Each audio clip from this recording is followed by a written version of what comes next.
Wow. Encore un autre jour pour célébrer l'apprentissage du football grâce aux boissons du Cameroun avec Taupe. Pour cette troisième journée qui marque la fin des matchs de poule, il fait très beau ici au stade de Bonamoussadi. Alors pour cette Inside de la Easter Cup Patricia Bertolo 2023, eh bien, je vous invite à la rencontre de quelques recruteurs européens. Ils sont une douzaine avec nous ici là pour cette 8e édition qui regarde tous les matchs avec assiduité. Assiduité, tout comme les journalistes et photographes sportifs qui ne manquent pas ce tournoi depuis 2015. Après cela, nous aurons les ambiances que nous avons vécues et que nous vivons d'ailleurs ici au stade Bonamoussadi. Ensuite, nous aurons le tableau des résultats ainsi que le classement. Et on se retrouve juste après.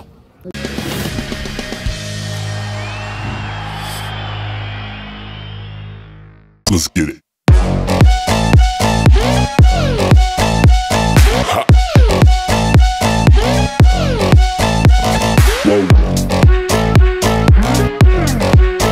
C'est toujours un plaisir de venir. Il y a une diversité, il y a plusieurs profils.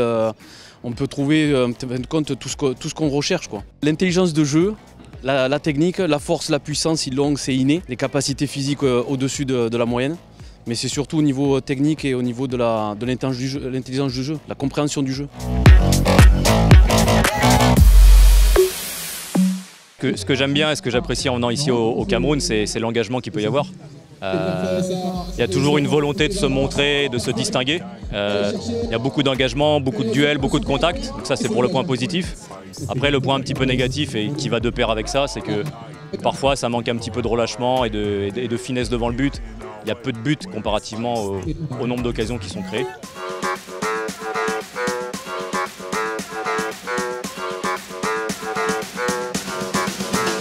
Le petit conseil que je peux donner aux joueurs, c'est vraiment d'y croire, de se donner les moyens. Les moyens, c'est le travail quotidien, c'est tous les jours, c'est en dehors du foot aussi, c'est une hygiène de vie, c'est les entraînements. Toujours écouter les formateurs, les éducateurs, parce que leurs conseils sont précieux.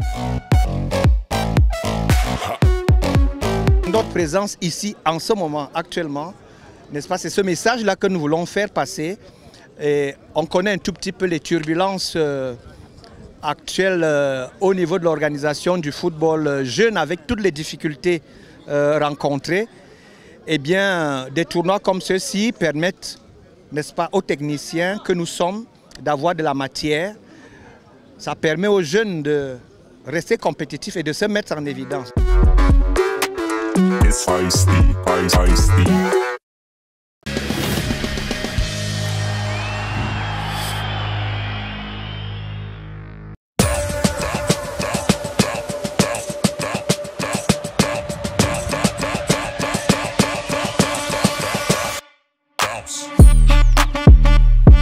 Ici, vous pouvez témoigner avec tous les spectateurs, tous les téléspectateurs de votre programme que la Easter Cup est un rendez-vous à ne plus manquer parce que ici, non seulement on a de l'enjeu, mais on a du jeu.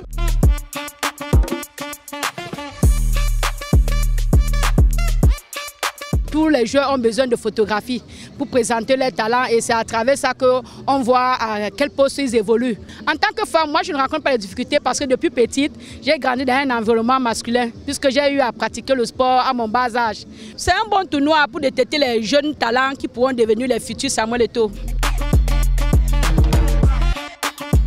Quand on est journaliste, ce type d'événement devrait être suivi. Et c'est la preuve qu'à chaque édition de la Easter Cup, pour ne parler que de cet événement, vous avez des journalistes qui se mobilisent pour l'accompagnement parce qu'on se rend bien compte que c'est un événement qui mérite d'être accompagné. C'est pourquoi les journalistes ne lésinent pas sur les moyens pour accompagner ce projet. Le petit crochet, il est passé une fois.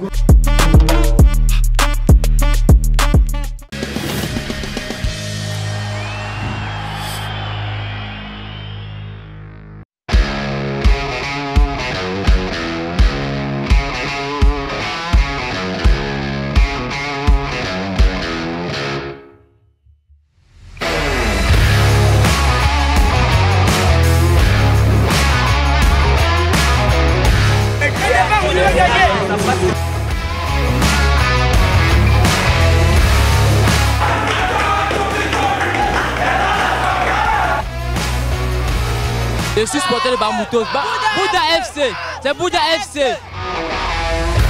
Depuis le début du tournoi, nous constatons que l'ambiance est vraiment au rendez-vous. Mais le seul problème, c'est au niveau du climat. Le climat qui n'est pas très bon en notre faveur, mais sinon tout se passe dans les bonnes conditions.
Oh là là, lorsqu'on voit ces jeunes sur le terrain, c'est tellement de détermination, d'envie, de niaque, mais de passion pour ce jeu qu'est le football. Surtout avec les recruteurs, les journalistes, le public, les curieux, tellement nombreux. Il y avait de quoi se donner à fond sur le terrain. Hein. Surtout également avec la présence du nouveau directeur technique national, M. Angelbert Mbarga, qui était de la partie. Et non, c'est pas anodin, hein, parce que qui sait, peut-être 1, 2, 3, 4, 5, 6 joueurs feront partie de la liste des U20 nationales. On ne sait jamais, hein, pourquoi pas. Allez, Inside Easter Cup Patricia Berthelot 2023, stop et fin. Mais avant, laissez-moi vous faire le programme pour demain, la 4e journée qui marquera la journée des matchs de classement et des demi-finales. D'ailleurs, en demi-finale, nous aurons Coton Sport de Garoua contre Best Star de Limbé. Et bien évidemment, au second match, nous aurons Élite du football by Boisson du Cameroun contre Booms FC. Wow, journée à ne pas manquer. Hein. C'est ici au stade de Bonamoussadi dès 10h. D'accord? On se retrouve à 10h ici et le soir sur Canada International pour le petit résumé, quoi. Prenez soin de vous et surtout de vos villes. Kizo, ciao.